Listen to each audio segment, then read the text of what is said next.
एस10 channel के खास मुलाकात कार्यक्रम में आप सभी दर्शकों का स्वागत है। हम हर दिन शहर की एक नई शख्सियत से आपको रूबरू कराते हैं। आज इसी कड़ी में हमारे साथ जेके लोन अस्पताल के अधीक्षक डॉक्टर आशुतोष शर्मा जी हैं। डॉक्टर आशुतोष शर्मा जी से इनके जीवन परिचय के बारे में जानेंगे। ये कहाँ से हैं, शिक्षा दीक्षा इनकी कहाँ हुई और चिकित्सा का क्षेत्र इन्होंने क्यों चुना। आइए हम बात करते हैं डॉक्टर आशुतोष शर्मा जी से।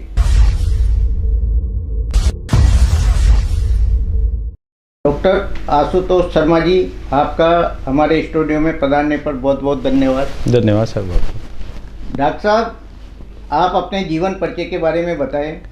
आपकी जो शिक्षा कहाँ से आप ने शुरुआत की, आपका कहाँ निवास है, ये सब चीज़ें हमें दर्शकों को बताएं। मैं मूलतः मेरे जो पिताजी हैं वो बूंदी ज़िले के रहने वाले हैं, इसलिए मैं भी अपने आप को बूंदी ज़िले का ही बताता हूँ कि मैं बूंदी ज़िले से बिलोंग करता हूँ। मेरी जो प्रारंभिक शिक्षा है, स्कूल शिक्षा, एजुकेशन जो मेरी है, वो मेरी मदर फादर जहाँ पे सर्विस किए नैनवा ज़िला बूंदी में, मैंने स्कूल एजुकेशन वहाँ से लिया।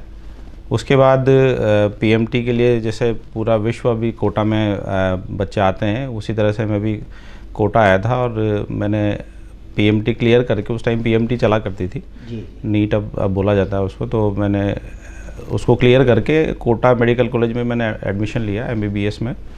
और 2000 में मैंने एडमिशन लिया था। 2005 तक मैंने एमबीबीएस कंप्लीट किया। उसके बाद साल भर का इंटर्न होता है, इंटर्नशिप मैंने कंप्लीट किया कोटा मेडिकल कॉलेज से जी। और उसके बाद जो पीजी का एग्ज़ाम होता है, प्री पीजी उस टाइम बोला जाता था, अब नीट पीजी बोलते हैं उसको जी।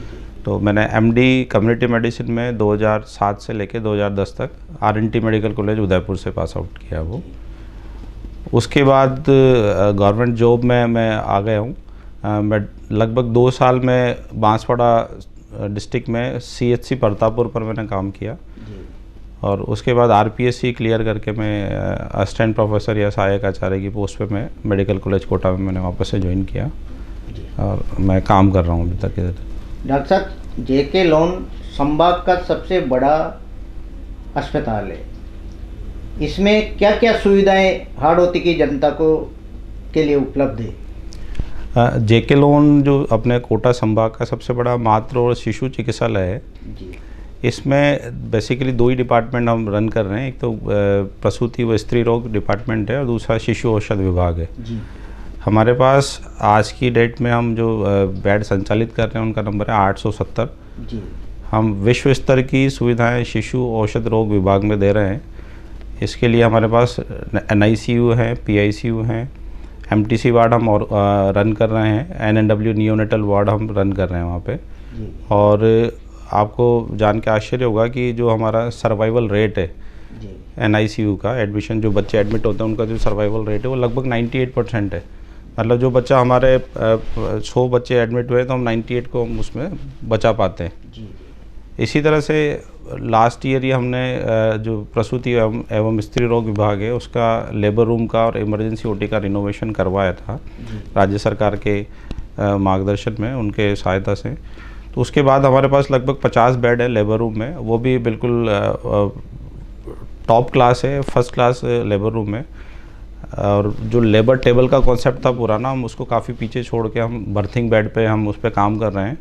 मतलब जिस बेड पे लेडी एडमिट होती है डिलीवरी के लिए, उसको प्रसव पूर्व दर्द भी वही उसी बेड पे हम मैनेज करते हैं, ट्रीटमेंट करते हैं, उसका डिलीवरी भी उसी बेड पे करवाते हैं। और जो डिलीवरी के बाद जो रिकवरी में थोड़ा टाइम लगता है महिला को, वो भी उसी बेड पे होती है। मतलब हमारा जो लेबर रूम है उसमें लेबर, डिलीवरी एंड रिकवरी पूरा का पूरा हमने कॉम्प्लेक्स नया बनाया है। और हम कोशिश कर रहे हैं जो मातृ मृत्यु दर है उसको हम कम करें, उसमें सहयोग करें देश को, जो पहले भी हम काफ़ी प्रयास हम मतलब कर रहे हैं और हम ज़रूर सफल होंगे इसमें। डॉक्टर साहब, जब बच्चों की मौत के बाद यहाँ का एक ढांचा पूरी तरह बदल गया, तो अब क्या इसमें विश्व स्तरीय तकनीक आप लोगों ने अपनाई हुई है इसमें? देखिए, चिकित्सा सुविधा उपलब्ध कराना एक अलग चीज़ है और उसको मैनेज करना, उसको मेंटेन करना, वो काफ़ी मुश्किल भरा काम है। सुविधाएं 2019 और 20 में जो नैरेटिव जेके लोन चिकित्सालय के लिए विभिन्न कारणों से बना गया था, ये मैं बोलूँगा कि इनफेमस सा हो गया था हॉस्पिटल पूरे देश में। तो उसके बाद जो सरकार के मार्गदर्शन और उनके प्रयासों से हमने जो रिकवरी की, उसको हमने वापस से पूरा का पूरा सेटअप चेंज किया है। उसमें मैं आपको बताऊं, नीकू जो हमारे पास लगभग और पीकू के मिला के 240 बेड है हमारे पास अभी आईसीयू के, मतलब बच्चों के आईसीयू के लिए 240 बेड हैं और पर्याप्त मात्रा में उपकरण है, पर्याप्त मात्रा में हमारे पास ऑक्सीजन लाइन्स है, सिलेंडर्स हैं। हम जो बच्चे जो पूर्व समय से पहले जन्म हो जाता है जिनका, उनको भी हम अच्छे से केयर कर रहे हैं और जिनका वजन जन्म के समय बहुत कम होता है, उनको भी हम अच्छे से केयर करके उसका लगभग आप मान के चलेंगे कि लगभग 1.5 से 2 महीने हमारे पास बच्चे भर्ती रहते हैं इस तरह के, और उनको हम बिल्कुल सर्वाइव करवा के उनको पेरेंट्स को हैंड ओवर करते हैं। तो हमें बड़ी खुशी होती है कि हम जो 4 साल पहले जो कंडीशन थी और अब आज जो कंडीशन है उसमें हम काफ़ी इम्प्रूवमेंट कर चुके हैं। डॉक्टर आशुतोष जी, ये विश्व स्तरीय यहाँ चिकित्सा सुविधा है। कई बार विदेशों से टीम आई और आपके अस्पताल की व्यवस्थाएं देखी, तो क्या संदेश मिल रहा है आपको इससे? देखिए, ये अगर कोई अप्रिशिएट करता है काम के लिए तो हम ज़रूर प्रोत्साहित होते हैं उससे, और हमें और ज़्यादा इम्प्रूवमेंट करने के लिए हम मोटिवेट होते हैं। स्टाफ को भी हमने इसी डायरेक्शन में काम करने को बोला है कि अपन सुविधाएं दे रहे हैं, अब उसको सुविधाओं की क्वालिटी को इम्प्रूव करें अपन, तो हम उस दिशा में काम कर रहे हैं। एक लास्ट ईयर ही हमने एक मॉडल इम्यूनाइजेशन सेंटर हमने जेके लोन चिकित्सालय में शुरू किया है। उसका जो केंद्रीय स्वास्थ्य मंत्रालय है, उसका एक बुलेटिन जारी होता है, इम्यूनाइजेशन बुलेटिन। उसमें जो हमने नवाचार किया, उसमें हमने उसको बच्चों के फ्रेंडली उसको सेटअप दिया, तो उसमें भी उसको जगह मिली है। लास्ट वीक में भी यूएनडीपी से टीम आके उसको अप्रिशिएट करके गई है, और आगामी 2-3 दिनों में भी स्टेट से एक टीम आ रही है, तो उसकी रिकॉर्डिंग करके लेके जाएगी और वो उसको सब दूसरी जगह भी दिखाया जाएगा कि जो नवाचार है कोटा मेडिकल कॉलेज के जेके लोन चिकित्सालय ने किया, वो अप्रिशिएट कर रहे हैं सब लोग उसको। डॉक्टर साहब, ये 24 घंटा सुविधाएं हैं इमरजेंसी। मान लो कहीं बाहर से, ग्रामीण क्षेत्र से इस तरह का पेशेंट आए, तो इमरजेंसी के लिए क्या तत्काल व्यवस्था की जाती है? देखिए, जो दोनों डिपार्टमेंट जेके लोन चिकित्सालय में काम चल रहे हैं अभी, वो दोनों ही इमरजेंसी है। हमारे पास इमरजेंसी आईसीयू की सुविधा है बच्चों के लिए। इसी तरह से लेबर रूम में भी हमारे पास पूरा HDU यूनिट है पूरी की पूरी। तो अगर कोई ऐसी सीवियर कोई पेशेंट रेफ़र होकर आता है हमारे पास, तो हम उसको बिल्कुल आईसीयू सेटअप में ही उसको ट्रीटमेंट शुरू करते हैं, और हम पूरा प्रयास करते हैं कि रोगी अच्छा हो जाए जल्दी। डॉक्टर साहब, जो एक किसी भी चिकित्सालय के लिए सफाई व्यवस्था एक बहुत महत्वपूर्ण कार्य होता है। ऐसा देखा, आप विदेशों से भी जो टीम आई, उन्होंने भी आपके यहाँ की सफाई व्यवस्था देखी।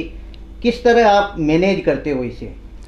जो लगभग 1.5 साल पहले जब मैंने जेके लोन चिकित्सालय में सुपरिटेंडेंट की पोस्ट पे ज्वाइन किया था, तो विभिन्न कारण थे, नंबर कम थे सफाई कर्मचारियों के, एरिया बहुत ज़्यादा था, सफाई प्रॉपर उनकी मॉनिटरिंग नहीं हो पा रही थी। तो उसको हमने दूर किया है। नया जो हमने निविदा की है उसमें जारी, उसमें सफाई कर्मचारियों की संख्या भी बढ़ाई है। सफाई जिस मटेरियल से सफाई करेंगे वो सब हमने इंक्लूड करके उसमें, और रेगुलर सुपरविज़न और मॉनिटरिंग के साथ हम मैं ये कहना चाहूँगा कि हम सफाई व्यवस्था को काफ़ी बेहतर बना चुके हैं हम जेके लोन की। हमें थोड़ा सा जो मरीज़ के परिजन हैं उनसे भी सहयोग मिल जाए, वो गुटखा तंबाकू वगैरह खाते हैं या गंदगी कचरा झूठा खाना वगैरह फेंक देते हैं, अगर वो सहयोग मिल जाए तो डेफिनेटली हम और इसको अच्छा बना सकते हैं। डॉक्टर आशुतोष जी, कोई सामाजिक संस्थाएं भी इस चिकित्सालय के वार्डों की देखभाल करती है? हाँ जी, बिल्कुल। हमारा जो नियोनेटल आईसीयू है, NICU है, उसको एक अपने यहाँ एलन केयर इंस्टीट्यूट ने गोद लिया हुआ है। उसको साफ़ सफाई उसमें एलन द्वारा ही मेंटेनेंस किया जाता है। तो हम आगे भी हम अपील कर रहे हैं कि कोई सामाजिक संस्था है जो किसी वार्ड को या किसी आईसीयू को गोद लेना चाहे तो उनका स्वागत है, हमें उनके साथ काम करने में खुशी होगी। डॉक्टर आशुतोष जी, मदर मिल्क बैंक की क्या स्थिति है? अभी तक ये पूर्णतया चालू नहीं हो पाया। मदर मिल्क बैंक का जो प्रोजेक्ट था वो पूरा वो नेशनल हेल्थ मिशन जयपुर द्वारा ही इसको मतलब पूरा का पूरा इसको मॉनिटर किया जा रहा था। उन्होंने ही बिल्डिंग बना के दी हमें, और वो इसमें धीरे धीरे इक्विपमेंट्स भी भिजवा रहे हैं। कुछ जो की इक्विपमेंट्स है वो आने बाकी है अभी, और मैन पावर भी NHM के द्वारा ही प्रोवाइड किया जाना है जी। तो जैसे ही ये इक्विपमेंट्स भी आ जाएंगे ना हमारे पास भाई, ये की अब शुरुआत कर सकते हैं, तो हम इसको बहुत जल्दी शुरुआत कर देंगे। मैन पावर का वेट नहीं करेंगे, मैन पावर कहीं से हम हॉस्पिटल से मैनेज करके इसको बहुत जल्दी शुरू कर देंगे। इससे क्या फ़ायदा मिलेगा? इसमें मदर मिल्क बैंक में कोई जो महिला है जो अपना मिल्क बैंक मतलब मिल्क निकाल के देना चाहती है दूसरे बच्चों के लिए, तो एक तरह से बैंक की तरह मदर्स मिल्क के बैंक की तरह काम करेगा ये। तो वहाँ पूरा सेटअप है, कंगारू चेयर्स वगैरह हैं। कोई लेडी अगर डोनेट करना चाहती है तो वहाँ आए, वो एक्सप्रेस करके उसको हम स्टोर करके रखेंगे, और जो भी नीडी होगा हम उसको देंगे वो बैंक मिल्क। डॉक्टर आशुतोष जी, आउटडोर नया बन गया है, तो कितने काउंटर और क्या जांचों की सुविधा है यहाँ के लिए? मेरे जो नया OPD भवन बना है उसमें हमने 5 OPD काउंटर्स हैं, रजिस्ट्रेशन काउंटर्स हैं।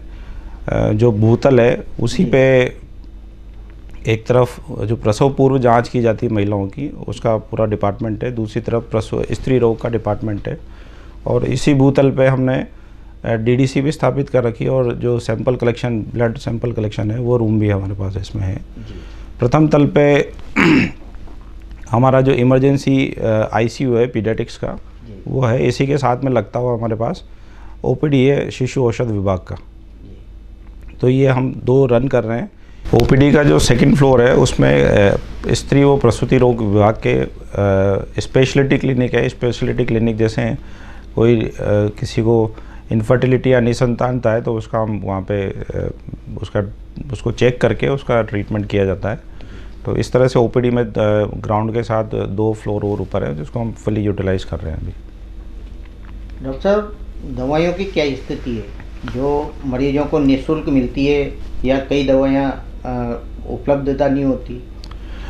जो निःशुल्क दवा योजना है, मुख्यमंत्री निःशुल्क दवा योजना, उसमें ज़्यादातर दवाइयाँ हमारे पास RMSCL जो जयपुर है वहाँ से हमें प्राप्त होती है, और हम उसको डॉक्टर्स के लिखे अनुसार वितरण करते हैं DDC के काउंटर के माध्यम से। और जो दवाइयाँ उपलब्ध नहीं हो पाती है उनको हम आवश्यकता अनुसार लोकल परचेज करके और मरीजों को उपलब्ध कराते हैं।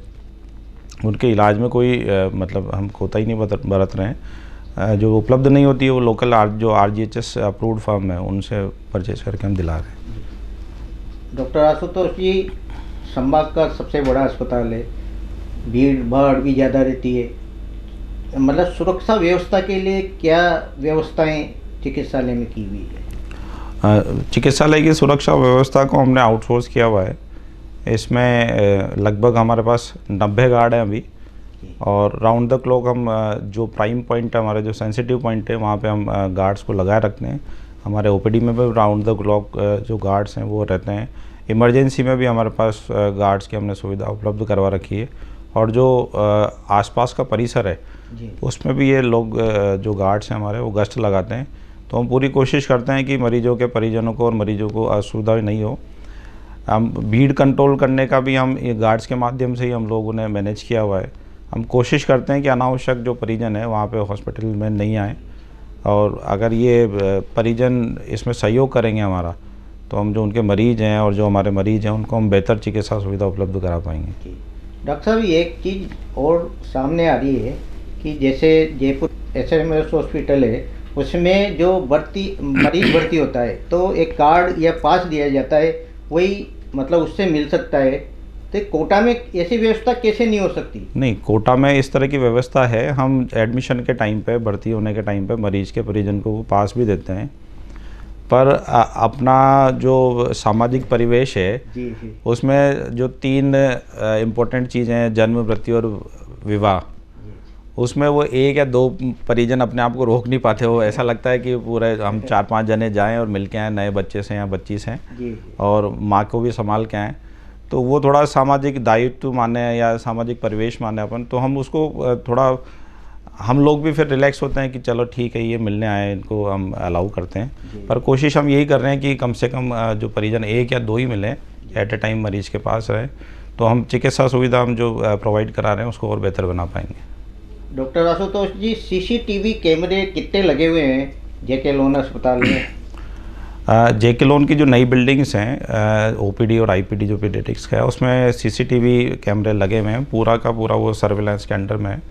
और जो हमारा पुरानी बिल्डिंग का काफ़ी कुछ पार्ट हमारा सीसीटीवी सर्विलांस में है, और जो बाकी बचा हुआ पार्ट है हम बहुत जल्दी इसको भी हम सीसीटीवी कंट्रोल में ले लेंगे। डॉक्टर साहब, विश्व स्तरीय चिकित्सा सुविधा जेके लोन अस्पताल में है, लेकिन आप और हम कोटा के हैं, कई बार देखा गया कि बाहर ऐसा अतिक्रमण सा दृश्य रहता है। आपने क्या संबंधित विभाग को लिखा? अतिक्रमण के लिए मैंने खुद ने जो अतिक्रमित है, जो वेंडर्स हैं, चाय बेचते हैं या फिर कुछ छोटे मोटे ठेले वगैरह हैं, मैंने खुद ने बुला के उनको बोला, मैंने इस तरह से समझाया उनको कि आपके घर के आगे कोई खड़ा होगा ठेला लगा के, तो आप उसको अलाउ करोगे क्या? तो उनका सभी का जवाब था ना। तो मैंने उनको ये बोला कि अब ये सरकार का हॉस्पिटल है या आपका हॉस्पिटल है या मेरा हॉस्पिटल है, तो आप इसके सामने क्यों अतिक्रमण लगा के खड़े होते हो? कम से कम इतना तो जो रास्ता छोड़ो कि हमारा जो पेशेंट का एम्बुलेंस वगैरह या पेशेंट है वो आसानी से आ जा सकें। तो काफ़ी कुछ समझ में आया उनको, कुछ लोग हट भी गए हैं। बाकी हम नगर निगम और यूआईटी कोटा के माध्यम से हमने पिछले दिनों में भी अतिक्रमण हटवाया था, और हम कोशिश कर रहे हैं कि वापस से वो जो हमने सुविधा प्रोवाइड की है वो वापस वैसे की वैसी बनी रहे। डॉक्टर आशुतोष जी, हाड़ौती के अलावा कहाँ से यहाँ मरीज मतलब जो बच्चे और प्रसूता महिलाएं आती है? हमारे पास हाड़ौती संभाग के अलावा भीलवाड़ा से काफ़ी पेशेंट आते हैं, माधोपुर से काफ़ी पेशेंट आते हैं। इसके बाद जो अपना बॉर्डर एरिया है मध्य प्रदेश से लगता हुआ, वहाँ से काफ़ी पेशेंट आते हैं, आइदर वो बच्चे हों या प्रेगनेंसी वाली महिलाएं हों या दूसरे स्त्री रोग वाली महिलाएं हों। हम लोग ये काफ़ी बड़ा एरिया कैटर कर रहे हैं, और कई बार हमारे पास जो मिलिट्री हॉस्पिटल है कोटा से, वहाँ से भी पेशेंट रेफ़र होकर आते हैं, तो हम उनको भी चिकित्सा सुविधा बिल्कुल उसी तरह से उपलब्ध कराते हैं जैसे वो हमारे अपने हों। डॉक्टर साहब, पिछले सालों की अपेक्षा आउटडोर बढ़ा है क्या? सरकारी हॉस्पिटल में बेसिकली पेशेंट एक ट्रस्ट लेके आता है, विश्वास लेके आता है, उनको फेथ होता है कि हाँ सरकारी हॉस्पिटल में चलेंगे तो हम सही होंगे जल्दी। तो हम उसी विश्वास पे काम करते हुए, उसी विश्वास को आगे बढ़ाते हुए हम ये देख रहे हैं कि हमारा ओपीडी और आईपीडी दिन ब दिन बढ़ता जा रहा है। और कोटा मेडिकल कॉलेज से संलग्न जितने भी हॉस्पिटल हैं, चाहे वो एमबीएस हो, चाहे एनएमसीएच हो, चाहे जेके लोन हो, तो मैं आपको बताना चाहूँगा कि जेके लोन का जो बढ़ती आईपीडी है वो इन सभी हॉस्पिटल्स में सबसे ज़्यादा है। जी डॉक्टर साहब, चलते चलते हाड़ौती की जनता को क्या संदेश देना चाहेंगे जेके लोन अस्पताल की चिकित्सा सुविधा के बारे में? हम लोग आपकी सेवा में लगे हुए हैं, आपको बेहतर चिकित्सा सुविधा उपलब्ध कराने की हम कोशिश कर रहे हैं।